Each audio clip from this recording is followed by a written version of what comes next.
Anomaly. I am an anomaly. Anomaly. I am an anomaly. I am an anomaly. Anomaly. An anomaly. Anomaly. Something that deviates from what is standard, normal, or expected. An oddity, peculiarity, irregularity, inconsistency, incongruity, a rarity.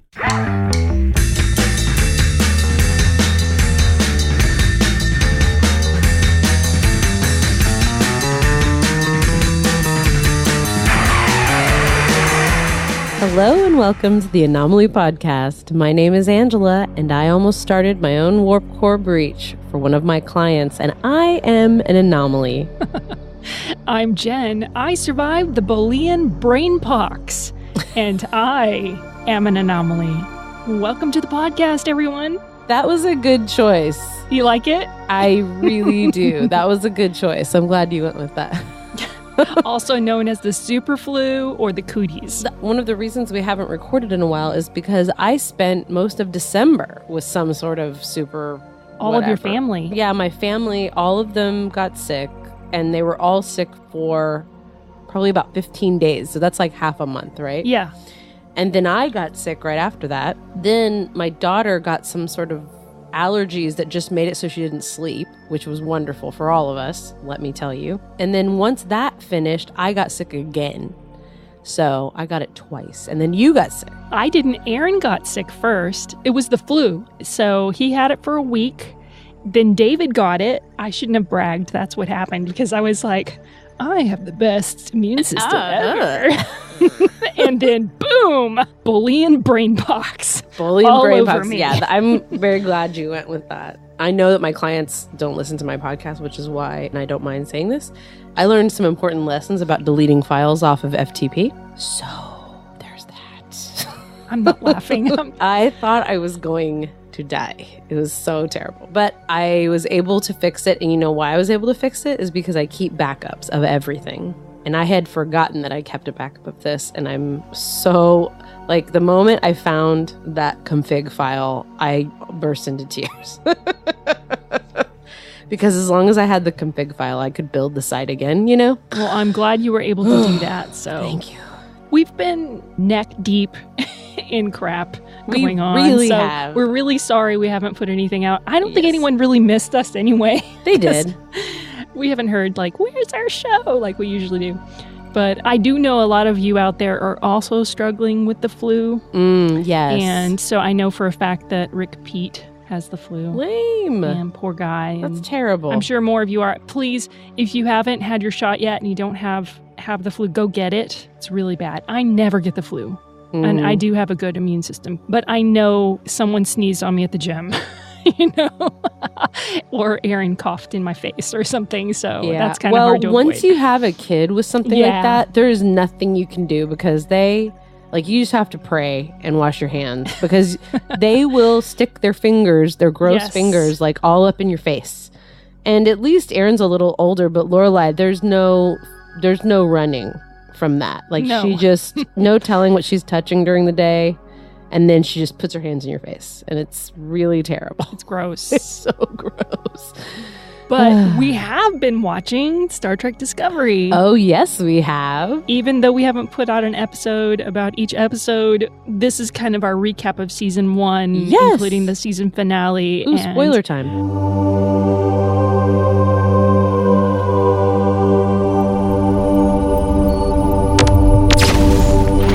Shields up!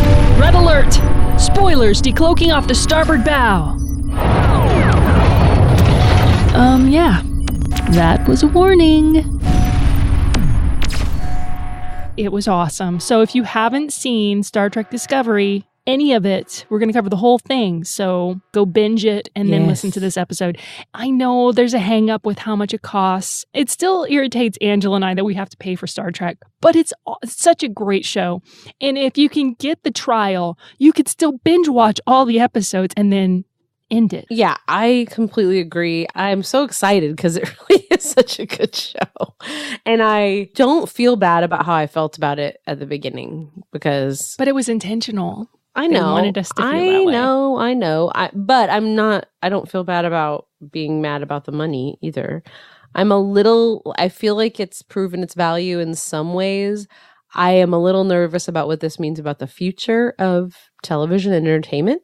Yeah. That's really what I'm more worried about, is that already I feel like, because I don't get Hulu, and there's a lot of good shows on Hulu I'd probably like to watch, but I just have decided I don't want to spend that money. You know, I have my money that I decide to spend on this stuff, and I've spent it, you know, and so I'm going to have to make more and more decisions like that, where I decide something is worth it and something's not. But Star Trek is definitely worth it, and they knew that, those jerks. Yeah, they did. Evil people. We haven't talked about it since since it returned. Because it went on this break. Yeah. Should we cover some of the emails that we got that are short? Because some of them were talking about episodes that were in the first half of the season that we covered. And I think we went to Con and Renfest, and we have not done like an email. We haven't done any like episodes. So terrible. No, well, we haven't been terrible. We've just been surviving. We've just been surviving. That's really, really true. Which one do you want me to read? Do you want me to read any of them? Printing out emails, printing out emails, printing out emails. Here come the emails being printed out.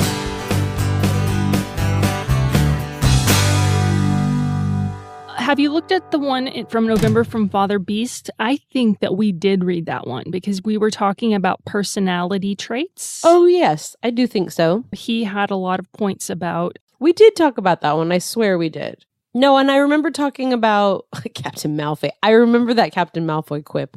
Yes. Yeah. So, but he sent us another one we'll get to a little hilarious. later. We haven't covered this one from Chris. Okay. I'm sorry, Chris. You spell it with a K, so I'm not sure. I'm going to assume that you're a woman. I apologize if you're a dude. So she has a comment about Lathe. So she says, Jen and Angela, I want to first thank you for discussing individual episodes of Star Trek Discovery. I love the deep dive. I've been trying to figure out why this series feels so different from the rest of the franchise, and I think you nailed it. The moral center has moved a lot. Discovery is a war vessel, not an exploratory vessel, and everything and everyone is bent to that purpose. I don't think Captain Lorca took sympathy on Ash Tyler. He's strategically co-opted a defense specialist with both a deep knowledge and deep hatred of Klingons, one who will be less likely to question Lorca's aggressive commands. By immediately making him an officer, he prevented Tyler from returning to Starfleet for treatment that may have helped Tyler come to grips with his captivity and torture. Lorca is similarly interested in Michael Burnham, a talented officer with a hatred, if that's the right word for a human with Vulcan upbringing, of Klingons. He is forging a team that is ruthless as he is. He is well on his way to becoming one of those renegade captain admirals that we have seen in prior incarnations of the show. Only this time, Lorca and his crew are our good guys. Looking forward to hearing more from you, Chris. Yeah. Well, we know a whole lot more now that we've seen the whole season, but yeah, that's the way we were feeling at the time. At the time. I didn't ever really feel like Lorca was a good guy. I mean, I felt like it'll be interesting to see where this goes, and I just loved Jason Isaacs so much. I didn't want it to turn out any other way. I don't know that I ever like bought him. I mean, like he definitely, like Chris was saying in this email, like the moral center moved. And Lorca was obviously not an example. And the thing is that I like Burnham's character, and it's she's very complex and everything, but she's not so good at the decision making, and it really didn't get much better. I think she changed a lot. I didn't say that she didn't change. Yeah. But I do think that one of her flaws, like when she makes decisions based on logic, she makes the wrong decision. And when she makes decisions based on emotion, she makes the wrong decision. That's a great observation. And also when you say that she has those kind of flaws, I think they're intentional flaws. You know, it's not flaws in the writing. I know that's what you mean, that it's not flaws in the writing. It's just the character has flaws.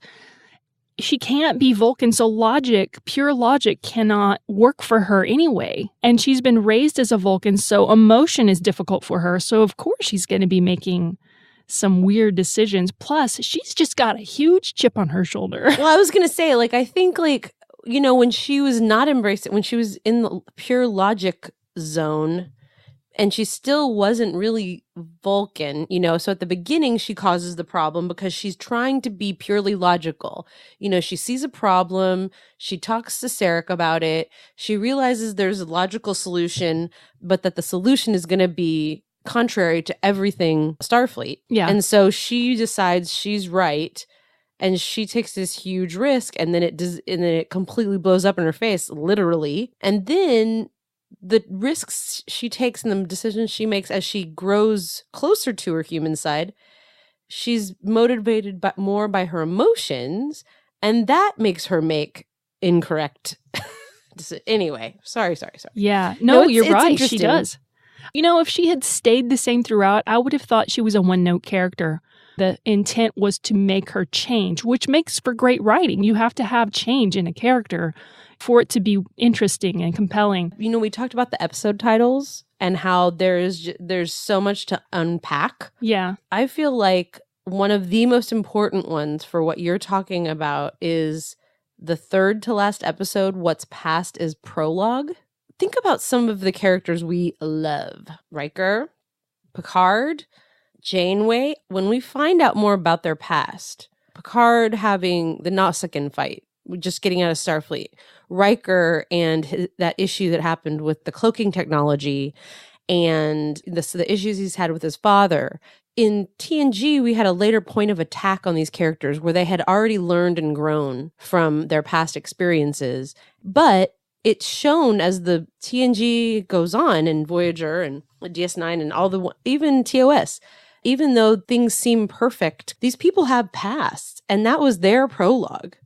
What this is doing, in drama terms, What's Past is Prologue means that this was a late point of attack. They're showing you what happened before in these characters' lives, before they became the kind of Star Trek heroes that we think of. They're actually showing you things that they only hinted at. Mm-hmm. The writers are telling us this. They're saying, we're not just telling you the backstory in snippets. We're actually showing you this backstory. Yes. It was a refreshing way to start a series. We got swept up in the moment from the beginning because we didn't know what the heck was going on. Why? How is this going to work? This is not a real Starfleet officer. I know those were comments that a lot of people had, and they stuck around to see what would happen. And I think it paid off. Now I really want to know what happens next because it seems like the future is so bright we have to wear shades. It's funny you say that, though, because remember one of my complaints about the very first episodes? She was in that chamber getting judged, and it was all like the dark lighting, and it looked like, to me, it felt very like dark and sinister. In this last episode, in the last episode, when they're in the, we're all spoiler, right? Yes. Okay. We already warned. Okay, so like in the last episode where they're just all getting their commendations and everything, the lighting is like totally Star Trek. Now they don't have like the Technicolor uniforms or whatever, I can forgive that. But the lighting was way more Star Trek-y. It was way more what you feel like. And then also like each episode, speaking of like the Star Trek-iness, is that like I love especially when they first got onto that planet, and then every episode since then, they've had more and more of these kind of completely outlandish logical solutions to problems, which I love and is totally ridiculous. Like, we're going to terraform this dead moon in 15 minutes. Cool? Cool. Okay. Let's do it. Well, that worked. Great. I mean, even though it's ridiculous and completely, but it's Star Trek, and we are more accepting because because they have shown in the past that this is what works. You know, Tyler is revealed to be Voq. You were so right. I was so right about that. And I was like, that's ridiculous. For some reason, in that moment, I was a little bit annoyed. First of all, I'm very proud that I was right and that I saw that and I thought it made sense, whatever. But then there was also two things that were interesting to me that died literally in the same moment when he like had that little switch flip and then he killed the doctor, right? So let me tell you, there's two things that the PR people for this show made a huge deal out of. One was that there was going to be a gay couple. And the next one was that they were going to take a real look at the effects of PTSD with Tyler. And in one moment, they killed both of those storylines. And I was like, well, you killed the gay relationship, which you were so proud of, and then you killed the PTSD thing because even though he may still have torture issues, he has a whole new set of issues that have nothing to do with that, and you can't approach those the same way that you would if it was just a captive. Yeah. Anyway, I felt like, oh, you were so proud of yourself by taking this big chance, and halfway through your first season, the two things you were the most proud of are done now in one scene. He made an appearance in the Mycelium Network. But he's dead. He even says he's dead. He says he's gone. I don't know if you watch After Trek, but they hinted that there may be a possibility that they can reconnect through the Mycelium Network, and it may just have transcended a certain existence. You know what I mean? It's now cognitive, I guess, or spiritual. I'm down with that. But you see my point, though, about like what they were making such a big deal out of it. And I'm like, well, okay. When that happened, I gasped. I was so shocked. The violence of that scene, it was horrible. It was very violent. Mm-hmm. It was shocking. It was not Star Trek. I felt so bad for Stamets. Yes. But I don't think it's ended. That's so true. I kind of fell into that judgmental thing with the Voke Tyler theories that you tossed out. Like, how could he, in that short amount of time, learn to imitate a human? Mm-hmm. I wasn't able to imagine what they had in store for that storyline. Mm-hmm. So I should have just accepted and see what, see what would happen. Is that like... I'm still sort of suspicious is not the right word. I don't know what word I'm looking for. I'm a little weary of the idea that they started with, by saying, okay, well, we genetically modified him and now he's Voke, but he's Tyler, but he's both somehow. Okay. But I really do like, again, like with the mycelium, the moon turning into the mycelium, whatever. I am interested in this whole idea of Laurel being, part of this coming together and all of that. Like that's kind of interesting to me. I guess we'll see. And I really like that character. And he's so I think he's good looking. Tyler? Yeah. You don't think he is? Oh, I think he's so good looking. And there was something about his earnestness of his nature before, he started killing people. I don't know. I think he has a really interesting energy, and I don't know. I was back and forth about the relationship necessarily. I thought they rushed that. I feel like they rushed it too. I agree. I feel like they rushed it too. But it was interesting to see, what they were trying to make a point about her human side, about emotions and stuff like that, and how she needs to let people in, and how it was okay that she did let him in. He was just a way for them to explore those emotions, I think. True. But then I think that's where that, you bring up that point, but it's also they made this big deal about the PTSD, and they made a big deal about the Klingons can do this weird genetic modifying and everything. I feel like they tried to put too much into one character by him being the love interest and this double agent and all this stuff. I feel like it was too much for one character. It was definitely intense. Yeah. So the other thing we get, I must ask you, is Philippa George. Wow, what do you think of that? First of all, she is one of my favorite captains now. And she was only in a few episodes as Prime Giorgio. Mm-hmm. I loved her Mirror Universe character too. She so was terrible. trampy and love it. Horrible and nasty. So great. That's just Mirror Universe. Everybody's like that. Are there any good Terrans? I don't know. Well, that was, we were talking about that. And we talked about this in the last episode where I was trying to make theories about Lorca. And I wasn't sure. I knew that something was up, but I wasn't sure exactly. The thing is that you're right. Because there's bad guys in our universe. Mm-hmm. So does that mean that those guys are good guys? Well, in Charmed, they find a literal mirror because it's very specific and very literal. In our universe, in the Charmed world, the fear demon is one of the worst demons. And they run into him in the evil world. And he's all light and sunshine and happy. And he's about hope. They explored the Mirror Universe several times in DS9. And I think that Chief O'Brien was good in the Mirror Universe. But they show that Voke was good. It was bringing people together. I liked that. I thought that was really interesting. It was interesting to see the conflict between Prime Vogue within Tyler and Mirvok. It was an interesting confrontation between the two of them. Yes. I love the updates to the Andorians and Tellarites, and I like the subtle updates to makeup where it's not it's a smooth transition. Yeah, design-wise, you have to be careful about that. I feel like they still went a little too far with the Klingons. Me too. I think L'Rell is she looks too much like an alien from Aliens. So different. I feel like they could have gone a little. I agree with the other ones that they did a better job.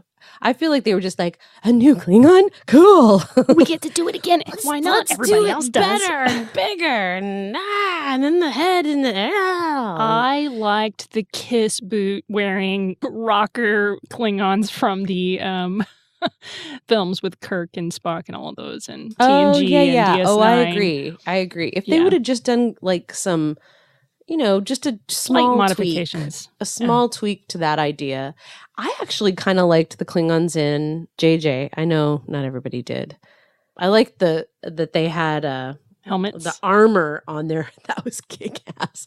Sorry. I mean, I didn't like that much about that movie, but I did love that. I thought that was really cool. The armor for the Mirror Universe was awesome. And I was looking the whole time like, it's the goal of the costume designer in this series to make it impossible for cosplayers to create any sort of costume. Son of a bitch. They're so difficult. The best we could do is buy a disco shirt and wear some... I'm cool with the disco shirt. Now, speaking of the disco shirt, what do we think of Tilly? I love Tilly. She's my favorite character on the show.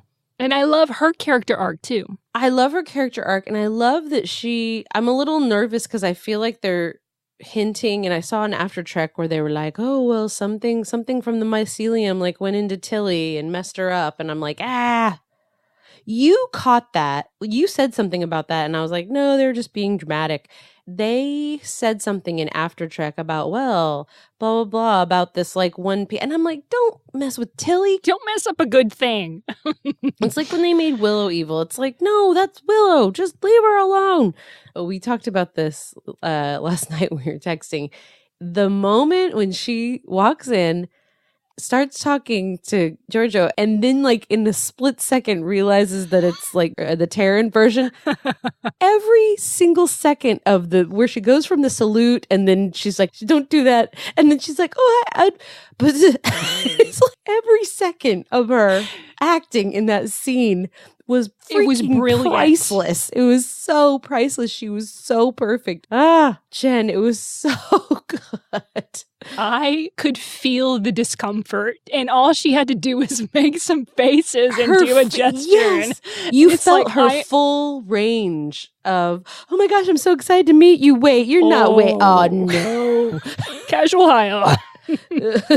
She's like, hi, Zika. That was hilarious. Oh, she's so funny. It was a very Codex moment. Oh, it was. It was. And I think that is why we are able to connect with the character so much. We identify with her, where she's kind of like the everyman in a lot of scenes where we're like, oh, dude, I would totally be acting like that right now. Yeah. And she kind of states the obvious, too. That is the way everyone else should be acting whenever they're eating Saru's ganglia and, things like that, instead of just going with it. Right. She's kind of like the release for us. Oh, good, somebody thinks it's weird. As the Greeks called it, the orchestra. She's the voice of the everyman. Another, acting thing, which was so subtle because at first you couldn't really tell the difference between Mirror Stamets and regular Stamets because he's kind of an asshole everywhere. All the time. Yeah. And so there's only slight differences. It's more his motives that were slightly different. His personality was pretty much the same, which I thought was amazing. Mm-hmm. And I love Anthony Rapp, and I think he did a good job playing the different characters, but I think it was brilliant to choose to make them pretty much the same. I think they should be, because both Stametses are motivated by science, even though the ends are a little different. They're still motivated by the same thing. Anthony Rapp brought up a good point during the After Trek show, which I just now got into. Mm-hmm. Me too. It's been hard for me to really adjust to the host. And I know a lot of people like him. It's a little much. It's a little much. I feel kind of And I'm sort of pandered. jealous of him that he gets to see everybody and he gets to see the show before we do. It. And that makes me angry. Maybe that's shoot it. him. We have to have a bigger podcast to be invited to do something like that. I know. It would be so maybe awesome. It is jealousy. It's definitely 60-40. 70-30. So he says that the Stamets in the Mirror Universe is the Stamets he would have become had he not met his husband. Oh, so his devotion to science and his being like anti-people, that's the way he would have been in Prime had he not met his husband. Oh, that's so nice.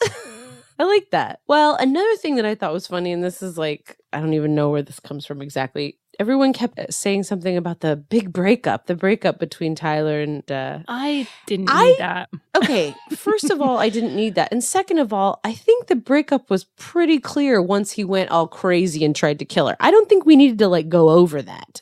I mean, I think it's pretty straightforward that she doesn't want anything to do with him. It was interesting to get her backstory about why her parents died and why she would have this adversity to the Klingons, which I totally get. Trying to hear that story is important, you know, for her character development. But, you know, once you try to kill me and you actually have turned into a Klingon, essentially, I think it's over. I don't think we need to discuss that. You know? It would be difficult to be intimate with someone who speaks Klingon that well. Flashes of what he had done would come into your mind during situations that you shouldn't be thinking about, things like that. It's impossible to move on from that point. Tilly's support of her was very awesome. I loved that. She encourages her to go wrap it up with him or whatever. Just talk to me. You owe him that much. I thought that his reaction to her was uncalled for. Which part? When she's trying to explain why she cannot be with him anymore, and he's shaking his head. He raised his voice at her, and he was being aggressive about it, and I thought, what a jerk. That moment to me was enough to say, end it, because even if he hadn't killed people, it was that moment that cinched it for me that she should not go back with him, because he was rejecting her feelings about it. One of our listeners, will read his comments later about this. He brought up a very good point. It was like too close to an abusive relationship. He was very glad that she had made that decision. I was like, you know, you're so right. That's what I was feeling. The tension I was feeling in that moment was a kind of an abusive relationship, you know, coming to an end. No, it's just so interesting because, like, I guess I didn't have that reaction, not because I don't agree with you, but because I was just so, like, I thought it was so weird people kept calling that scene the breakup. The breakup already happened in my mind. Why do we have to discuss this? You tried to kill me, and we're done. I just thought it was so weird that the narrative was, oh, well, that was a breakup. That's not a breakup. That's just so we're clear. Yes, that's true. The breakup. You turned into the enemy and you actually tried to kill her. I don't think there's any going back from that. Like, there's not any going back from that. No. With him. Not with him. You know, and I like him. You know, I like the Tyler character, but, and also because, like, if Voke is still in there in any way, shape, or form, it can happen anytime. It's always going to be in the back of her mind. And Laurel was the one who did everything. So how do we know, you know, we don't know what she did. And we don't know if he still has feelings for her. And then also, why did Starfleet let him go? He has knowledge, intimate knowledge of Starfleet secrets. Why does Starfleet do anything in this show? I mean, they made some really horrible decisions. But I guess that's what happens when you're almost completely wiped out and you're making desperate decisions. Well, and the other thing is that's funny that somebody brought up, and I had thought about this as well, is that, like, there is this narrative through Star Trek, TNG, especially, I think, maybe Voyager and DS9, like, the further you get up in the food chain in Starfleet, you get more corrupt, and basically, like, anyone with more power than Picard is basically a total dumbass. They just cannot figure out how to do anything. So it's a wonder Starfleet still exists. Maybe it's just my philosophy on politics, but I feel that's reality. The higher up you get in any system of government or military or anything, the people pounding the ground are the ones that are doing the actual important work. The ones above are just in it for power. Yeah. When I saw the preview like from the second to last episode to the last episode, showing that somehow Philippa was going to help them. I don't mind how it turned out. I really don't. But I was kind of hoping that somehow there was a core of her that wasn't necessarily like totally evil, you know, because Starfleet is about coexisting, but it is a lot of humans, you know, and that she would just be like, look, I'm stuck here, but what I do know is how to fight Klingons, and here's how you do it. And that it would be something better than genocide. You know what I mean? Like somehow she would have like a plan that was better than that. Like it would be more like But how? Because that's all she's known. No, I know. That is how she ruled. I realize that, but I'm just saying, like, because there are some ruthless military leaders in our history who still were excellent tacticians, who were brutal, but they were also cunning, and the things they did made sense. And it wasn't necessarily all genocide. You know what I mean? Like I was kind of hoping that she would come in with some kind of like brilliant idea that did kill a lot of people, but was still something better. It seems like too simple. I wanted her plan to be more complicated, I guess. like, oh, I know. I don't know how to explain it. I have similar feelings, but with regards to, you know, the whole blowing up Kronos thing, I saw it as a parallel to the A-bomb, you know, that we dropped on Nagasaki. Oh, yeah. It kind of leaves you with the fact that we were at a really desperate point of, oh my gosh, we have to end this empire. They're so devoted to their cause. They're never going to stop. It is horrible. That was what they did to stop the war. And so I see it as that's what Starfleet was thinking. We have to throw a Hail Mary. And Philippa was their Hail Mary. And she was like hiring Hitler to do a job, you know? And Hitler's like always our go-to, but like there's so many other ruthless dictators in the world and horrible people in the world we can go to. I'm so tired of people using Hitler as an example. But yeah, but Hitler's easy because you say Hitler. Everybody knows. Everybody knows what you mean. I mean, there are definitely, there's definitely a long list. We could think of her as Philippa because she did eat ganglia, and you know, he had people's hides as lampshades, so there's a similarity. But as far as that goes, that's what I think. But I agree in other ways, because I think when they used her, it was so brief a time, it was almost not worth it to use her in that way, because I thought, well, this is a lot of tension. Is she going to change? Is she going to, or is there going to be a struggle? Is there going to be like a mutiny? Also, like, you know, is she going to try to like pretend to be the other? Like, is she really going to try? She didn't even try. She didn't even know how. Which I kind of liked. Yes. Well, we didn't really talk directly about Lorca. I'm so sad about it, but I think it was worthy, you know. I do too. There's just no way that guy's coming back. No, I'm so sad. That's terrible. But I still am sort of confused as to what his motives were. Because at first I thought he may have been a part of the resistance, and he was in the Prime Universe to try to find a way to save their universe. But then they threw a curveball that I didn't like, where he was just after power, and it kind of took something away. Do you think that from the whole building up of why he was the way he was, it really, his whole purpose was to throw us off course and make us wonder why this Star Trek was so dark and horrible, and why this captain was the way he was. And he really just wanted to exact revenge on Giorgio, you know. I'm kind of dissatisfied with that approach. I am with too. His character. And I don't want to... I feel horrible saying that, because as a whole, this season was shockingly good. I didn't expect it to be this good. But like I said, you don't throw the baby out with the bathwater. There are things that I didn't like, and this is one of them. I agree with you completely. I felt like it was a lot of work for something kind of bizarre, you know, like it didn't really seem to make any sense, like that he was motivated that much. I don't know. I agree. The other thing is, completely off the topic, is when did the mind meld become a lie detector test? Like, because that just sort of happened. They had to use it. Desperate times call for desperate measures. And especially without consent from someone else, because they've established over the course of several other series that you don't just go doing mind melds. When T'Pol was, on Enterprise, there was a sect of people who did mind melds, and then there were others who were like, that's nasty. You don't do mind melds. It's just, you don't cross that line. And now in this universe, in this series, he's just willy-nilly. He's just willy-nilly mind melding with everybody by around. The face and going grabbing to town. People by the face and going. So you get what I mean. Yes, it's sort of weird. Sarek's just doing his thing. I would love to see that explored, like the transition from the way it was when T'Pol was around to how it is now in this series. And even the way it was treated in TNG was more reverent.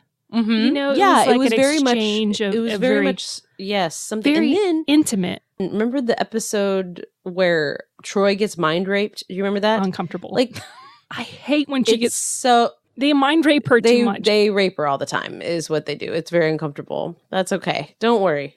We're in a post-Harvey Weinstein world. We're not going to see that again. It bothers me on other levels. So many levels, Jen, on all the levels. Anyway, my point is that's something where she even talks about Vulcans and she talks about Betazoids, that there's Betazoids who would do there's like a history of that in other cultures.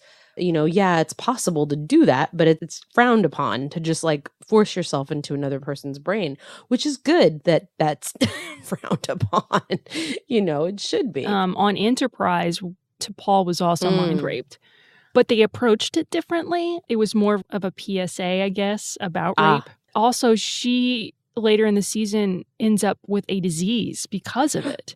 Oh my God.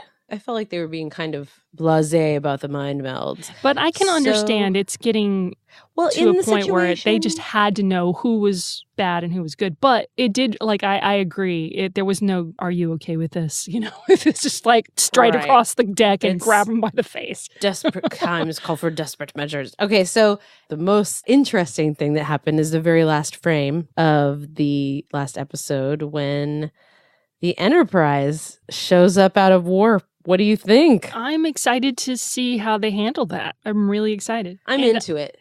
It was beautiful. The updates to the ship and the music thing. It was kind of like, I can exhale now. I can exhale. It's Star Trek. It's Star Trek. We're watching Star Trek now. They said in After Trek that they always knew that they would end with that scene. Oh, that's cool. We're always proud of the Trek fans who, throughout the series, were saying, these people are not acting like Starfleet. This isn't right. What's going on? This is not my Star Trek. And they were proud of them for noticing and picking up on that because it was going from dark to light. It was part of the story. It was part of the story. That's interesting. I like it. I mean, I am interested. And I have a couple of theories. First of all, I don't think if they do show any of the actors, they're not going to have anybody we know. I don't think they're going to get Pine or Quinto or any of those people. I think if they do, they're going to go a different way with it. My thought, honestly, is that they're not going to show them. I mean, and remember, it's Pike. And it's number one. Yeah, so that can be anybody because it's been several different types of actors have been Pike, so it could be anybody. And it may just be a hail, and it's maybe a conversation. I don't mind a little bit of connection now and then without having to actually show anything, but we'll see. The writer said the whole reason that it's there is to help explain why Michael is never mentioned by Spock. Oh. But someone joked, I guess it was the host that I'm trying to get used to, joked that Cybok is also a half-brother that no one talks about. So, it's easy to believe that he wouldn't talk about Michael either. But I think that you're right, that they may downplay maybe that. We'll mostly see number one and Pike, and then we might see Michael and Spock through a communication. And it might even be Zach Quinto. It'll be like a if they can get the quality of actors they have on this show, they can have a cameo appearance from Zachary Quinto. I think it's possible. Oh, I'm not saying that. First of all, I think maybe he's aged out of being that age of Spock. I think you're right. But they do a lot these days with CGI. So that's very true. It just depends on how they decide to use it. And the other thing, which is like so ridiculously stupid, but you and I were talking about it, is that it's so cute to see Sonequa on After Trek because she's so serious, you know, being like brought up Vulcan. And she's just the warmest personality, you know, in person, like seeing her on the show. And just that big smile. And, you know, she's just so warm and adorable, you know. I like and that she's embraced it as much as she has. Yes, it's obvious. She has. Oh, of course. And also it's that interesting thing that, and I saw Saru do it, not as much Anthony Rapp, but remember that thing where when Scott Bakula talked about Quantum Leap, he used I. Yes. And not all of them, because Anthony Rapp, I think, is just more, he's just more of a veteran actor that he just doesn't do that. But it's not like my character did this, it's I did this. So I think I feel this way, you know? And she does that. She does. One thing that might be is just an approach, because when I was taking voice lessons, my coach constantly corrected me whenever she'd say, now, what is your purpose right now in this scene? And I'd be, well, my character wants to, and she's like, no, it's I want to, because you can't play the part correctly if you refer to them as someone else. It's you are that person. So I think maybe some people are just, I mean, there are different approaches to the technique, and the thing is that the way acting works, honestly, is that it doesn't matter how you get there. It doesn't matter how you get there as long as you get there. And I've known actors that I've worked with and seen who completely like got so into the character that they acted weird for weeks. Okay. Johnny Depp style. I had a good friend in college who was like doing method acting. Total method acting, you know, where they would just break down after every show if it was really. And then I know people who would literally go do the most brilliant scene and then walk off and be like, you know. So it depends on your personal method and and the thing is that those approaches come with training, usually depending on your training. If she has found that has worked, I am really more, as a director, I'm more is of the thought of whatever gets you there. And I am not a fan, honestly, and we talked about this during our Suicide Squad episode. Oh yes, that I am personally not a fan of going too far into the method acting, because I think after a while it's just sort of this emotional masturbation. That's really extreme, but that's what it is. It's just you giving yourself an excuse to be a jerk face or to like explore feelings you have no reason to be sitting in. You don't need to be sitting in those feelings. They're not yours. They're somebody else's. So go, do your scene, come back. Yeah. Sometimes they take it too far, but I don't think she does at all. She just, she's so cute. She is so earnest, and she is. And I suspect she's not been a Star Trek fan all her life, but it's obvious to me that she is not Chakotay guy, you know, like embarrassed to even be associated with it. I feel like everyone in that cast has a good relationship with one another. They love what they're doing. And they appreciate the people who appreciate what they're doing. You know what I mean? Well, I think that Patrick Stewart has shown how you be a star of a franchise. Or even Daniel Radcliffe, you know, if you want to go a lot younger, you accept it and you're happy for everything that you get from being able to be, you know, part of these big franchises. And then you do your other work. You just go do your work. Are there going to be 3,000 people that happen to see Hamlet this year because they love Picard? Great. That's 3,000 more people that see Hamlet. Or if a bunch of random indie movies get made because Daniel Radcliffe decides to be in your indie movie and people come see it just to see Harry Potter naked, great. Then you get to make more indie movies. You know what I mean? So it's like that's the way you are in a fan show. And trying to reject it just makes you look like a jerk. Yes. She also got very emotional over certain scenes and messages from other cast members. So I don't know. I just like her as a person. I really and I like her character. And the actress plays Philippa like together. Yes, I want to see more of her. I went and saw what was that martial arts movie that came out in the 90s that she was in? Crouching Tiger, Hidden Dragon. Because I was into martial arts. I was competing in college and stuff. And so I really enjoyed that film that she was in.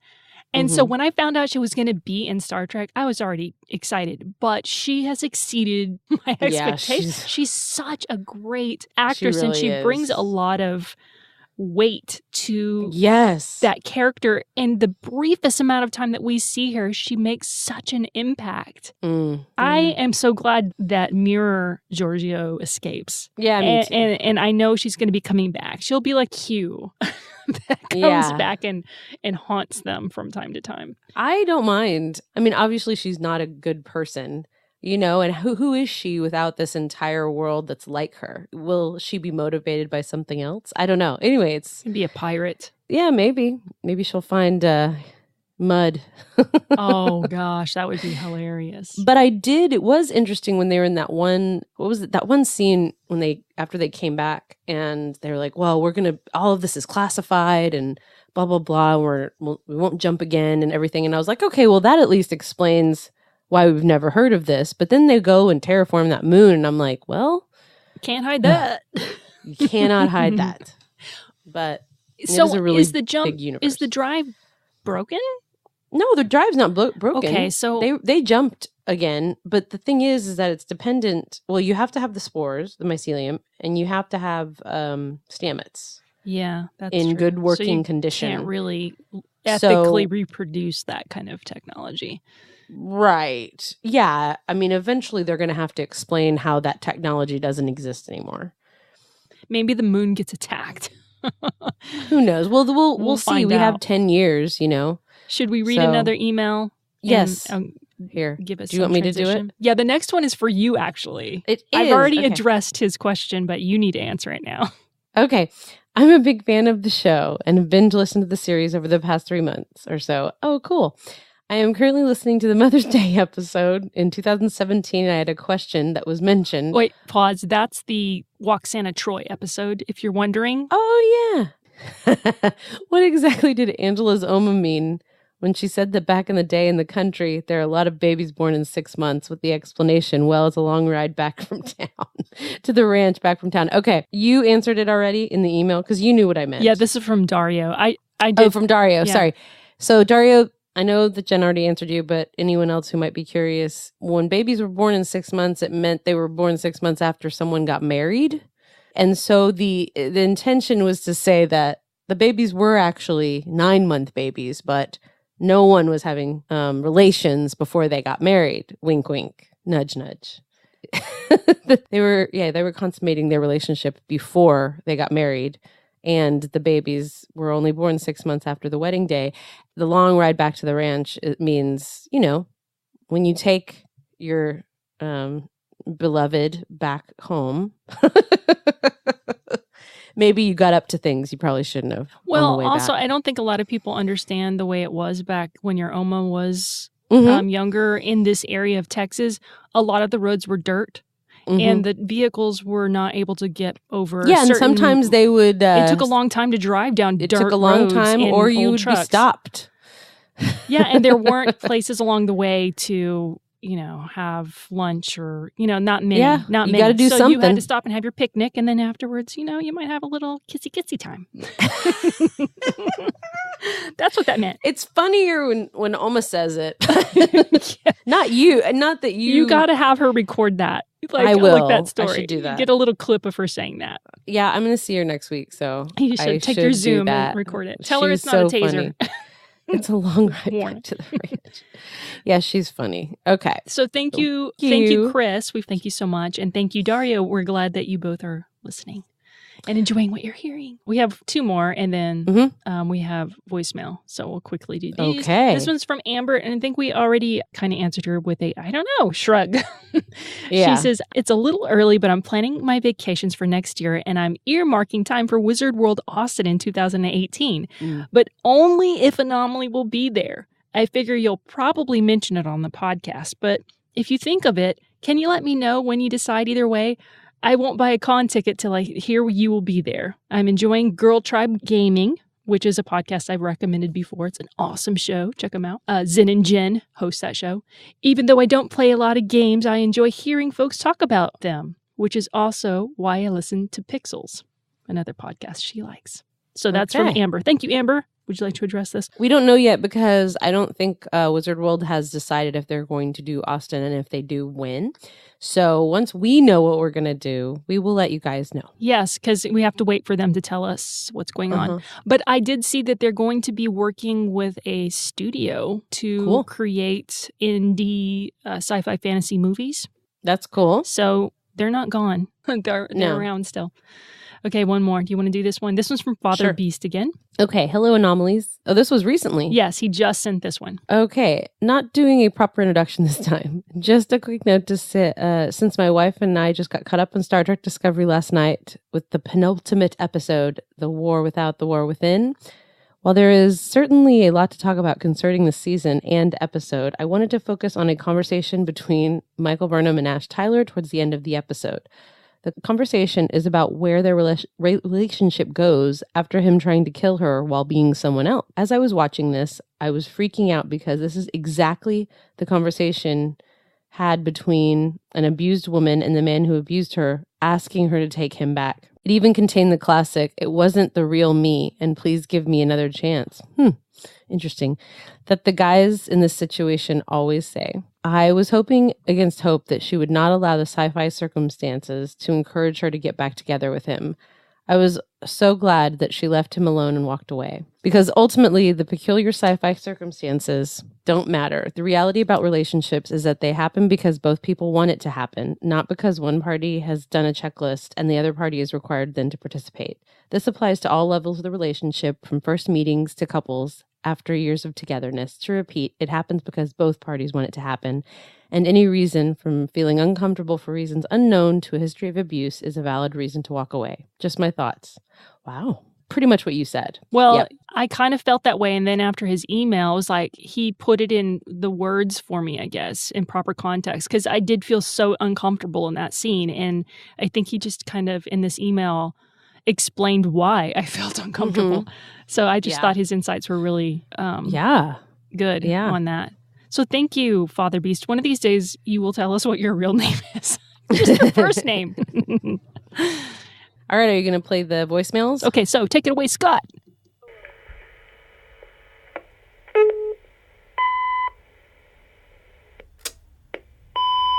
Hello, Jen and Angela. This is your superfan, Scott, calling from Colorado. Things going on at work and in life, so haven't had a chance to say hi, but of course been diligently listening to you guys. Have not mentioned to you, I don't think, about any of your Star Trek shows. Been trying to, of course, watch them and watch them before you guys talk about them. Just to kind of let you know about my thoughts, I remember seeing the original series back when they were in syndication. Remember seeing, of course, the first of all the movies in their original theatrical run. Even saw the re-released Wrath of Khan, because you've got to see that in the theater. Even if you've already seen it, got to see it again. Star Trek Discovery, when I saw the first episode, of course, knowing what we knew about it, taking place beforehand and all that, the effects that they used, the very first time I saw it, I was completely pulled out. I did not like it. The characters were good, but I had to make myself believe, hey, this is something completely different, and just go with it. And I couldn't think this is going to lead into Shatner and Nimoy and that whole group. But as I started watching the other episodes, I realized if Roddenberry was alive, this is what he would do, using the current tech and improvising on it and pushing the envelope as to what it could be. Roddenberry was not stuck and saying, oh, hey, this is what it's going to be. I mean, we're using cell phones now that mimic what he was saying. Communication devices back then were going to end up being to what they are now. So, yeah, I've really grown to like and appreciate it for what it is and how they end up bridging it. If they end up bridging it, I'm along for the ride. Let's see where this goes. Love the fact that they're doing Klingon with the subtitles. I like that. As far as the last episode, I think Stamets was overtaxed. I'm even wondering if, because he admitted in one of the other earlier episodes, he realizes he's not in the normal time stream. Poor guy, cut off on him again. And anyway, thank you, Scott, for sending those. The number is 432-363-4742, and it gives you like 2 minutes, and then it cuts off. I think maybe 3 minutes, actually, before it cuts off. So be aware, that's your time limit. But you can call back as many times as you want. So as much as I liked seeing, I don't know that I loved the Klingons in this show. I thought that things were interesting with the war, the things that were going on, and these were not our father's Klingons. The thing that I thought was interesting that was brought up in the later was the thing about honor, that the Klingons have a big deal about honor. And I feel like with the infighting and stuff, it didn't really come to that, and maybe L'Rell will help that happen. Yeah, I think that what happens with her at the end, I'm glad that she ended up being in charge. I thought that she should have been in charge at the beginning, because she seems, even though she was supportive, I guess, she seemed like the rational one until what happens with Tyler happens. And then you're kind of like, Yeah, that's a little weird. Well, it's a lot weird. So, yeah, I am glad the Klingon War is over. Me too. We can move on. Let's get to the discovering. I like Klingons, but they're not my favorite. No. I like them, and I loved Worf and all that, but people know that about us. It's okay. Such a thing as too much Klingon. We don't have to apologize for that. I love Vulcans. They're my favorite. There might be such thing as too much Vulcan, too. So if you want to email us like the rest of you, like Dario and Chris and Amber and Father Beast, you can do that by emailing us at girlygeekz@gmail.com. That's girlygeekz with a Z @gmail.com. Or you can go to our website at anomalypodcast.com and contact us there. Mm-hmm. So the end of the season, how do you think it wrapped up? If you have any suggestions for episodes, please write in and let us know what you want to hear. Mm-hmm. We always love hearing from you, and we do try to incorporate your ideas into shows. So give us a ring or drop us a line and let us know. And of course, you can join our Facebook group and like our Facebook page. It's kind of our forum, and we hang out there. Yeah. And people still post. They do. Posts every day. We have some multiple posts. Sarah's always posting there, and David's always posting there. Not my David. Hot dog. That's what he goes by on Twitter, or he used to. But come hang out with us there. We need to get together and do another video. I was just thinking that. I was thinking this would be a good video, but then you got the super plague. It was so good that we did not get together, because that would have been. I don't want the super. All right. Well, thank you for listening to Anomaly. I'm Jen. And I'm Angela. And you've been listening to the Anomaly Podcast, where female and fandom converge. If you want to hear more about Star Trek Discovery, be sure to check out our previous episodes. You can find them all in the Anomaly Podcast feed, or by searching for them at anomalypodcast.com. Download episode 671 of Treks in Sci-Fi. Hopefully Angela will be joining me as a guest in this roundtable episode that Rika will be recording tonight, Saturday, February 17th, and releasing tomorrow, Sunday, February 18th. If you like Anomaly, subscribe to the show, share us with your friends, and give us a positive review on iTunes. Thanks for listening.